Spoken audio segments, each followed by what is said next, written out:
చూసుకుంటే కాంగ్రెస్ అగ్రనేత రాహుల్ గాంధీ ఈసీపై ఒక రకమైన ట్వీట్ చేయడం జరిగింది. మరి ఆ ట్వీట్స్ అంటే ఎప్పుడు చేస్తూనే ఉంటారు, కొత్తగా కాదు. మరి మరొక ట్వీట్ చేయడం జరిగింది. ట్వీట్ గురించి అసలు ఏమనుకోవాలంటారు? దాని అర్థం పరమార్థం అంటే ట్వీట్లు చేస్తూనే ఉంటారు కాబట్టి ఎప్పుడును.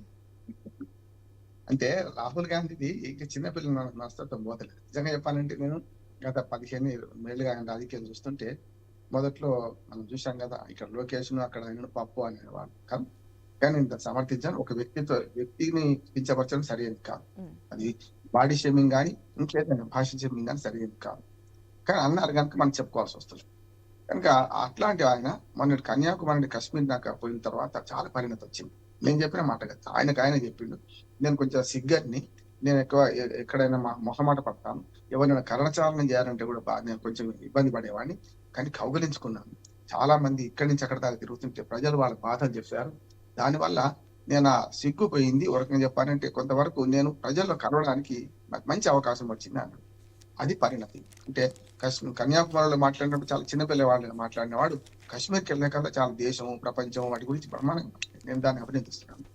కానీ ఆయన మాటలు ఒక్కసారి ప్రియాంక గాంధీకి ఉన్న ఆ పరిణతి నాకు కనిపిస్తలేదు. ఇద్దట్లో మన సోదరి మనలే కావచ్చు, కానీ కనపడతలేదు. ఎందుకంటే ఇప్పుడు ఒక్కటి కాదు కదా, ఇప్పుడు ఈసీ మీద ఒకటే కాదు గారు. గతంలో చూసుకుంటే మనకు చౌకీదార్ చోర్ హాయ్ అని అనడం, కానీ కోర్టు మొట్టికాయలు పెట్టింది కదా. తర్వాత అవినీతి పరులందరి ఇంటి పేరు మోడీ ఎందుకు ఉంటుంది అని అన్నాడు కదా, అది కూడా నష్టం చేసింది కదా. ఇట్లా చూసుకుంటే చాలా ఈ విషయాలలో గతంలో ఇట్లా వ్యాఖ్యలు చేశారు. ఆ కోర్టు కూడా మొట్టికాడుతున్నారు. మీ మధ్యనే ఇంకొక కేసులో కూడా మన అలహాబాద్ హైకోర్టు కూడా అన్నది. ఇప్పుడు తాజా వ్యాఖ్య నేను చేస్తాను. ఆయన చేసిన వ్యాఖ్య ఏంది? మహారాష్ట్రలో 5 విడతల ఎన్నికలు జరిపి పూర్తిగా మాకు అనుకూలంగా వ్యవహరించింది కేంద్ర ప్రభుత్వానికి ఈసీ అని. ఎన్ని విడతల ఎన్నికలు జరిగిన ప్రజలే ఓటేసిన ప్రజలే కదా. ఓటేసిన ముందైతే రిజల్ట్ డిక్లేర్ కాలే కదా. ఆడలేక మధ్యలో ఓడి ఇప్పుడు కాంగ్రెస్ పార్టీ రాహుల్ గాంధీ కాదు, చూడండి బీజేపీతో సహా అన్ని పార్టీలు ఆడలేక మధ్యలో ఓడని అన్నిటి ఈవీఎంల మీద అంటున్నారు. గతంలో బీజేపీ ఈవీఎంల మీద అనుమానం వ్యక్తం చేసింది, ఇప్పుడు బీజేపీ ఈవీఎంలు మంచి అంటారు. కనుక ఈవీఎంలు ఎట్లా ఉందంటే గెలిస్తే తమ గొప్ప, గెలవకపోతే ఈవీఎం తప్ప. నేను ఒక 4 వ్యాసాలు రాశాను. ఈవీఎం తప్పు అని చూపించేది గెలవకపోతే ఈవీఎం తప్ప, గెలిస్తే మాత్రం తామే అంటున్నారు. మనకు మంచి ఉదాహరణ ఉంది.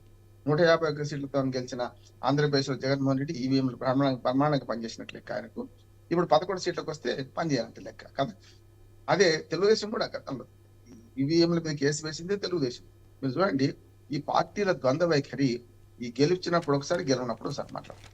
ఇక రాహుల్ గాంధీ వ్యాఖ్యల్ని మనం పరిశీలిస్తే ఆయన మహారాష్ట్రలో దేశమంతా ఓడిపోయిండు, అట్లాగే మహారాష్ట్రలో ఓడిపోయిండు. మహారాష్ట్రలో ఓడిపోయిన దానికి అప్పటి ఎన్నికలు 5 విడతలు జరపడమే అనుకుంటూ ఇంకొక భవిష్యత్తులో కూడా బీహార్లో అదే జరగబోతుంది, 5-6 విడతలు చేస్తారు ఎన్నికలు, దానిలో కూడా ఇదే చేస్తున్నారు అంటున్నారు.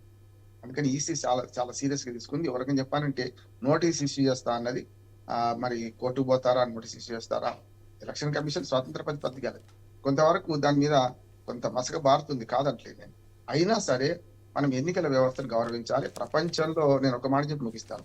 ప్రపంచంలో 3 వ్యవస్థలు బ్రహ్మాండంగా పనిచేసేది మన దేశంలో. ఒకటి జనాభా లెక్కల సేకరణ, స్పష్టంగా మీరు ఎన్ని ఉన్నా మిగతా దేశాల కంటే అద్భుతంగా మన జనాభా లెక్కల సేకరణ చేస్తాం.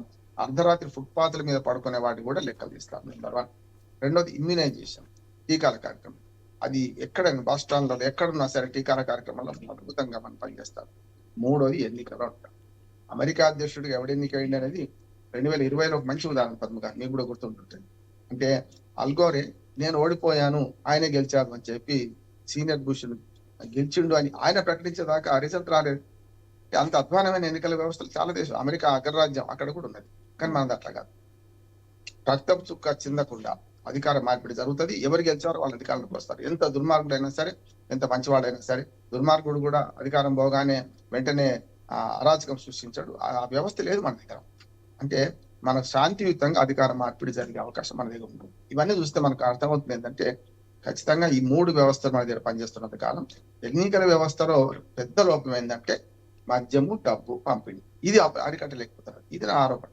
దీని గురించి మాట్లాడకుండా మిగతా అన్ని మాట్లాడతారు, అందరూ శుద్ధులు చెప్తారు. అన్ని పార్టీలు ఇవాళ మద్యం మనకు డబ్బులు పంచకుండా గెలుస్తున్నాయి. అందుకనే కదా మంచి వాళ్ళు రాజకీయాలు దూరంగాడు. రాజకీయ సంస్కరణ రావాలంటే ఈయన ఈ చెప్పిన ఈవీఎంల మీద ఇవి కాదు. కావాల్సింది ఏంటంటే పూర్తిగా ఈ మద్యము డబ్బులు పంచకుండా చేస్తే వ్యవస్థలో అప్పుడు మంచి వాళ్ళు రాజకీయాలకు వస్తారు, పార్టీల పరంగా వస్తారు, ఇండిపెండెంట్లకు వస్తారు. ఒకనాడు ఒక వావిలాల గోపకృష్ణయ్య, ఒక గురువుల రామకృష్ణారావు గారు, ఒక ప్రకాశం పంతులు, వీళ్ళందరూ గెలవగలిగినట్టు ఇట్లా డబ్బులతో గెలవలే కదా, వాళ్ళందరూ కూడా ప్రజల మన అభిమానంతో గెలిచారు. అటువంటి వాళ్ళు ముందుకు రావాలంటే ఎన్నికల సంస్కరణలు, రాజకీయ సంస్కరణలు, రాజకీయ పార్టీలో అంతర్గత ప్రజాస్వామ్యం ఎన్నికలు ఇవి జరిగినప్పుడు మాత్రమే జరుగుతాయి. అప్పటిదాకా రాహుల్ గాంధీ వ్యాఖ్యలను కేవలం చిన్నపిల్లాడి మనస్తత్వం రాసింది. ఇంకా ఆయన పరిణతి తెచ్చుకోవాల్సిన అవసరం చాలా ఉంది అంటున్నారు. పరిణతి తెచ్చుకోకపోతే మళ్ళీ ఒకసారి కోర్టులో ముట్టకాలు తింటాడు. ఇప్పటికైనా రేపు 2029 ఎన్నికలు ఉన్నాయి కదా, ఇప్పుడైతే లేవు కదా రాష్ట్ర మన జాతీయ స్థాయి ఎన్నికలు. అప్పటికల్లా రాష్ట్రాల్లో ఎన్నికలు జరుగుతుంటాయి. ప్రతి పశ్చిమ బెంగాల్ వస్తున్నాయి, తమిళనాడు వస్తుంది, ఇప్పుడు బీహార్లో వస్తాయి 2026, 26, 27, 26లో. కనుక ఇవన్నీ వ్యాఖ్యలు మానుకొని ఒక పరిణతి చెందిన రాజకీయవేత్తగా, ఒక జాతీయ పార్టీ అధ్యక్షుడిగా, జాతీయ పార్టీ ప్రధాన నాయకుడిగా వ్యవహరిస్తే బాగుంటుందని నా ఉద్దేశం.